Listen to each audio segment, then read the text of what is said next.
আরেকটি খুব ইম্পর্ট্যান্ট বিষয় এই আয়াতে আসছে, সেটা হলো ওয়ালা ইয়াগতাব বা'দুকুম বা'দা, তোমরা একে অপরের গীবত করো না। এটা খুব ভয়াবহ একটি পাপ। এবং একটি উদাহরণ দিয়ে আল্লাহ বুঝিয়েছেন, আয়াহিব্বু আহাদুকুম আন ইয়াকুলা লাহমা আখিহি মাইতান, তোমাদের কেউ কি এটা পছন্দ করবে তার ভাইয়ের, তার মৃত ভাইয়ের মাংস ভক্ষণ করবে? তোমাদের কেউ কি এটি পছন্দ করবে? তার মানে হচ্ছে গীবতকে মৃত ভাইয়ের মাংস ভক্ষণের সাথে তুলনা করা হয়েছে। তো সেটি আমাদেরকে পরিহার করতে হবে, কারণ এটি সম্পর্ক নষ্ট করে। তো এখন গীবত কি? গীবত সম্পর্কে হাদিসে আলোচনা আছে এবং হাদিস গ্রন্থগুলোতেও আমরা এইসব বিষয়ে আলোচনা পড়তে পারি, আমরা জানতে পারি। যেমন মিশকাত শরীফ, মিশকাতুল মাসাবিহ এর কিতাবুল আদব, মিশকাতুল মাসাবিহ এর কিতাবুল আদব বা শিষ্টাচার অধ্যায়, এখানে এই পারস্পরিক সম্পর্ক বিষয়ক হাদিসগুলো আমরা একত্রে পাবো। তো এই গীবতের একটা আলোচনায় রাসূল সাল্লাল্লাহু আলাইহি ওয়াসাল্লামকে এক সাহাবী বললেন যে গীবত, রাসূল সাল্লাল্লাহু আলাইহি ওয়াসাল্লাম বললেন গীবত হচ্ছে কোনটা? যে তোমার এক ভাই সম্পর্কে এমন আলোচনা করা যাতে সে কষ্ট পায়। তো ওই সাহাবী জিজ্ঞেস করলেন, আমি যে আলোচনাটি করলাম সেটি যদি তার মধ্যে থাকে? রাসূল বললেন, তাহলে তো গীবত। আর যদি সেটি তার মধ্যে না থাকে তাহলে তো এটি বুহতান, এটি আরও ভয়ঙ্কর একটা পাপ। তাহলে একটা দোষ বা ত্রুটি আমার এক ভাইয়ের চরিত্রে আছে, সেটি যদি আমি তার অজ্ঞাতে, তার অনুপস্থিতিতে আলোচনা করি, সেটি হলো গীবত। আর যদি দোষটি তার না থাকে, যদি বানোয়াট কোনো দোষের আলোচনা করা হয়, তাহলে সেটি তো বুহতান, সেটি আরও ভয়ঙ্কর পাপ। তাহলে এই গীবত সম্পর্কটি নষ্ট করে, কারণ আমি বাহ্যিকভাবে দেখাচ্ছি আমি তার বন্ধু, আমি বাহ্যিকভাবে দেখাচ্ছি যে আমি তার শুভাকাঙ্ক্ষী, এই জন্য আমি তার কোনো দোষ পরিহার করলাম, তার সামনে আমি কোনো দোষ আলোচনা করলাম না, কিন্তু তার পিছনে এই তার দোষ ত্রুটি নিয়ে আলোচনা করলাম। এখন কখনো যদি আমার এই বন্ধু এই বিষয়টি জানতে পারে, তাহলে তার সাথে আমার সম্পর্কটি নষ্ট হয়ে যাবে। তো এই গীবত হচ্ছে মানুষের পারস্পরিক সম্পর্ক বিনষ্টের একটা বড় হাতিয়ার। ইসলামের একটা মূলনীতি হচ্ছে প্রশংসা মানুষের পিছনে করা এবং নিন্দা সামনে করা। ইসলামের একটা মূলনীতি হলো এটা, নিন্দা না, মানে তার দোষের আলোচনা, একজন ব্যক্তির দোষ সম্পর্কে আলোচনা, সেটার তারও কিছু মূলনীতি আছে।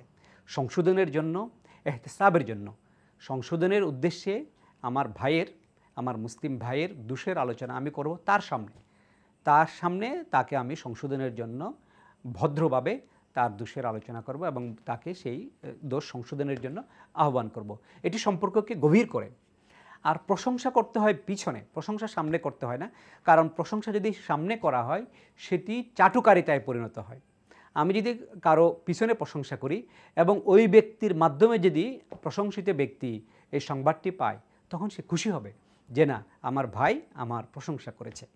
কিন্তু তার নিন্দার সংবাদ যদি সে দ্বিতীয় ব্যক্তির কাছ থেকে পায়, তাহলে সে কষ্ট পাবে, সে বেদনাহত হবে এবং এই কারণে তার সাথে আমার সম্পর্ক নষ্ট হবে।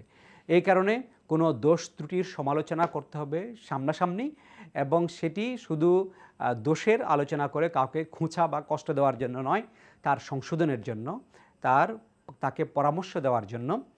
আর প্রশংসা করতে হবে পিছনে, সামনাসামনি প্রশংসা করলে সেটি চাটুকারিতায় পরিণত হয়। রাসূল সাল্লাল্লাহু আলাইহি ওয়াসাল্লাম সেই ধরনের প্রশংসাকারীর মুখে থুতু মারার জন্য বলেছেন, প্রশংসাটি করতে হয় পিছনে। তাহলে এই দুটাই কিন্তু আমাদের সম্পর্ক উন্নয়ন করে। পিছনে প্রশংসা করলে সেটি শুনে ওই প্রশংসিত ব্যক্তি আনন্দিত হয়, আর সামনে যদি দরদের সাথে সংশোধনের নিয়তে তার দোষগুলি আমরা তাকে ধরিয়ে দিতে পারি, তাহলে সে নিজেকে সংশোধন করে নেয়। তাহলে এর মাধ্যমে আমরা আমাদের পারস্পরিক সম্পর্ককে আমরা উন্নত করতে পারি। তাহলে এই সূরা হুজুরাতে আমরা যদি পুরো সূরা হুজুরাত অধ্যয়ন করি, এখানে আরও কিছু আলোচনা আছে, আমি আজকের সময়ের সংক্ষিপ্ততার জন্য সম্পূর্ণ আলোচনা করতে পারি না।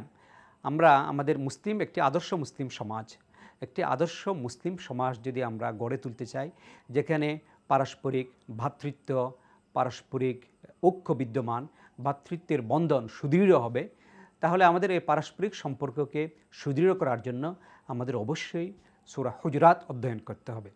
সূরা হুজুরাত অধ্যয়ন করা, সূরা হুজুরাতের অনুবাদ এবং তাফসির অধ্যয়ন করা, পাশাপাশি হাদিসের গ্রন্থগুলিতে আমরা যদি কিতাবুল আদাব বা শিষ্টাচার সংক্রান্ত যে অধ্যায় সেটি আমরা পাঠ করতে পারি, তাহলে আমরা যে সমস্ত গুণ অর্জন করলে আমরা পারস্পরিক সম্পর্ক সুদৃঢ় করতে পারি।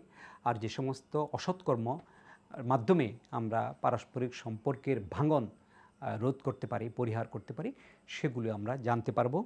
আমরা সেগুলো অধ্যয়ন করার জন্য আমরা পরামর্শ দিচ্ছি, এবং আমি নিজেকেও পরামর্শ দিচ্ছি এই বিষয়গুলো জানার জন্য, অধ্যয়ন করার জন্য এবং নিজেদের জীবনে চরিত্রে সেগুলো বাস্তবায়ন করার জন্য।